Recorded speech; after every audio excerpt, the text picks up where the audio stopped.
As of today, there are only 6 teams in NBA history to have ever posted a net rating of plus 11.6 or higher. Well, 4 of those teams, the 96 and 97 Chicago Bulls, the 2017 Golden State Warriors, and last year's Boston Celtics all won the NBA title.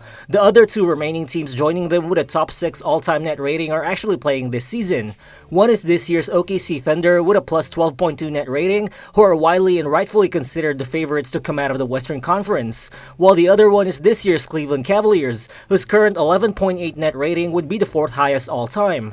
The thing is, in a normal scenario, this Cavs team would earn enough recognition as legitimate favorites to come out of the Eastern Conference. There's no real argument for small sample size anomalies anymore, as we're already nearing the halfway mark of the season, and by just any measure, the Cavs are putting together one of the greatest statistical seasons in NBA history. Even if you're not a fan of advanced statistics, you can look at simple point differentials and you would see how this current Cavs team has been so dominant throughout the year. So far, they've won their games this season by an average margin of 11.8 points, which would be the 5th biggest margin of victory by any team in history, again only behind this year's OKC Thunder, who are currently putting up the 4th biggest margin of victory in history. And it's worth noting that the 3 other teams to finish with a higher point differential than this year's Cavs and Thunder are the 1972 Lakers, the 1971 Bucks, and the 1996 Chicago Bulls, all of whom won the NBA title. Well, given the scenario, one would think that the championship odds would be jumping all over a team like the Cavs right now, but currently, the odds from the 5 major sports books in aggregate gives the Cavs just the 4th highest odds to win the 2025 NBA title,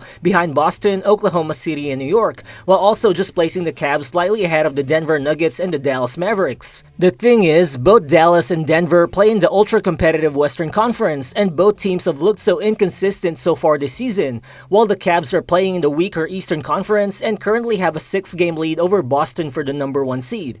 And while placing Cleveland under OKC might be reasonable given the advanced numbers, it's a different story when you look at how Cleveland stacks up with the rest of the Eastern Conference's contenders.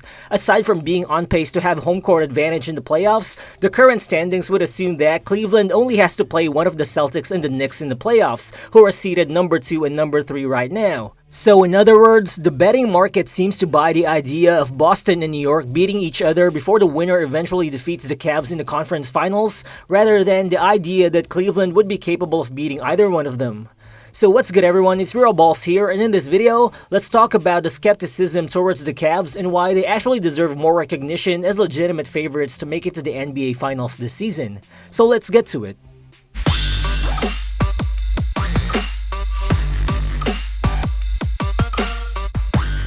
One crucial point that might be fueling the doubts towards the Cavs is their recent playoff history. They only won a total of 1 playoff series since losing Lebron in 2018. They also lost badly to the Knicks in 2023, and last season, while mostly having a severely injured roster, they also lost to the Boston Celtics. So it might actually make sense that a lot of people would want to see more playoff success before actually betting on the Cavs.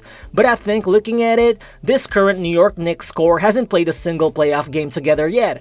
On the other hand, the Boston Celtics have been betting favorites for a few years now. Granted, they've been making deep playoff runs the past few years, but they were already championship favorites well before they won the title last season. Well, sure, before this breakout year by the Cavs, the widespread consensus among NBA critics was that this team had to break up either the backcourt of Donovan Mitchell and Darius Garland or the frontcourt of Jarrett Allen and Evan Mobley, as last season, Cavs lineups which featured all those core 4 players together on the floor only produced a mediocre 2.6 net rating.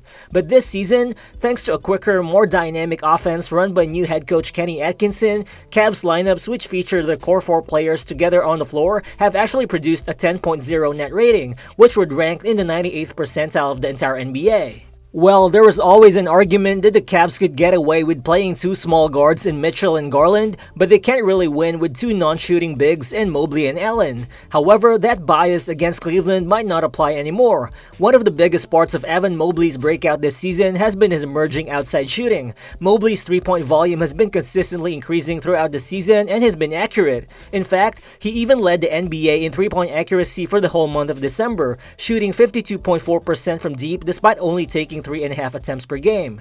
Meanwhile, Jarrett Allen still doesn't shoot 3-pointers, but has sharpened into a more reliable interior presence this season, shooting 69.6% from the field, which is the 3rd most efficient mark in the entire league. Well, Evan Mobley's shooting development has already been enough to solve the previous spacing issues that Cleveland faced with having two bigs on the floor at the same time. Throw in his added growth as a ball handler and pair it with Jarrett Allen's increasing ability to occupy space in the paint or to function as a weak side cutter, and it's no surprise that the Cavs have been able to find a lot more meaningful ways to thrive on offense with both of their big men on the floor. Right here, Evan Mobley acts as an offensive hub on the elbow wherein he runs an empty corner pick and roll with Isaac Okoro. Then on the weak side, the gravity of Mitchell and Garland as shooters forces the defense to stay home. So as Okoro drives, Zion Williamson is forced to play higher on the ball. This leaves the Pelicans' low man alone under the basket, which now allows Okoro to have two outlets and Mobley and Allen in the dunker spot. The low man gravitates towards Mobley, so Okoro makes the easy dump off to Jarrett Allen under the basket for the finish. This time, you can see Jarrett Allen with the high ball screen for Donovan Mitchell, while on the weak side, you can see Mobley being stationed on the corners. On the pick and roll, you can see Jokic having to ice Mitchell on the ball, giving the Cavs a 4-on-3 advantage as Allen goes on the roll. MPJ now has to rotate on Allen, allowing Mobley to have the entire baseline all by himself as Allen throws him the perfectly timed lob pass.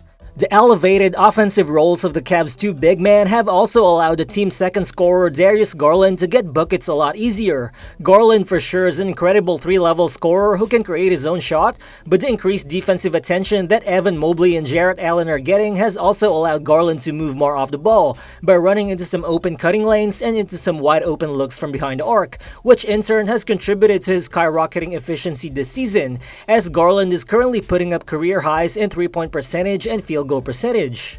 Right here, Evan Mobley initiates the Cavs offense, while off the ball, you can see Jarrett Allen setting a ghost screen for Garland. You can see Garland quickly cutting into the paint, and with Donovan Mitchell standing on the corners, Cam Johnson can't even rotate to provide help, so Garland just gets the easy finish from Mobley's entry pass.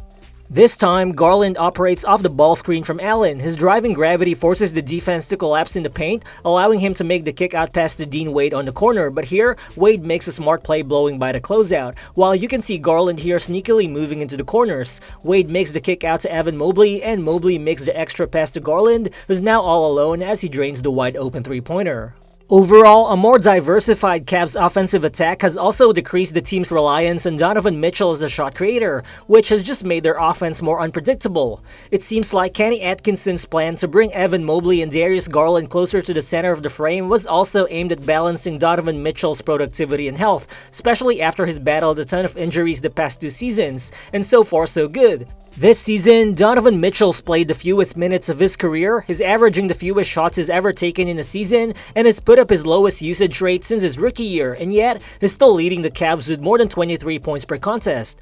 For sure, Mitchell would still have the ball in his hands the majority of the time, especially in the postseason, but the Cavs have just found ways to use his scoring gravity more to open up shots for everyone else on the team. Here, you can see the Cavs starting with a handoff play between Okoro and Niang, while off the ball, Donovan Mitchell sets a pin-down screen on Jokic, allowing Mobley to sneak into the paint. Right after, Mitchell pops out to the three-point line, causing confusion between Murray and Christian Brown, which now opens up the baseline for Max Strus to cut, enabling Mobley to set him up with a laser bounce pass. Then here, as Niang drives, you can see Mitchell sliding out to the top of the key. Here he attacks the paint and you can see how his scoring gravity forces Cam Johnson to help on the drive. This allows Mitchell to find a cutting Sam Merrill, who now draws the attention of the opposite low man, leaving Evan Mobley as an easy dump-off target around the dunker spot. Though for all the ball movement and the cutting involved in Cleveland's attack, this team actually doesn't make unnecessary passes, and as a result, the Cavs are currently averaging the third fewest turnovers per game in the entire league this season, and not turning the ball over means more opportunities to launch more shots, and for a roster loaded with knockdown shooters, that is actually a recipe to destroy opposing defenses. Currently, there are 6 different Cavs players who are shooting above 40% from deep, while 4 other players are shooting above 35% from the three-point line as well. So that's basically the Cavs' entire rotation killing it from behind the arc, which is why it's no surprise that, as a team, the Cavs are currently shooting 40.4% from deep, which not only leads the entire NBA, but would also be the 8th best three-point mark in NBA history. By the looks of it, a team with this many outside shooting threats would be just so difficult to guard in the postseason, especially considering they're also capable of scoring in many other ways. Well, for sure, there's an argument here to be made in favor of wing-heavy rosters being a better bet in the postseason. Boston and New York have a ton of those long defensive wings, so does OKC and Dallas. Well, Cleveland's wing rotation is not as flashy, but it's better than it's been the past few years. Isaac Okoro can effectively defend positions 1 to 4, Max Strus has been good enough to start playoff games as a reliable defender in Miami, and of course there's Dean Wade, who might be the single most important role player in the Cavs rotation. He hasn't been fully healthy for either of the Cavs' last 2 playoff runs, but last season, the Cavs were a plus 8.3 with him on the floor, and this season, they are a massive plus 14 points better per 100 possessions with Dean Wade on the court. Also, the Cavs played Boston with a healthy Dean Wade 7 times the last 3 regular seasons, and they've won 4 of those 7 games. Sure, Dean Wade gets hurt frequently, but he is most likely the Cavs' best option to defend Boston's wings in the playoffs. At 6'9", he's quick enough to stay in front of guys in the perimeter, but he can also match up and hold his own against bigs in the paint. In fact, this season, Wade's allowed opponents to shoot just 53.4% at the basket, which is the 12th best mark in the entire NBA, joining Jarrett Allen and Evan Mobley in the top 30 of that defensive category.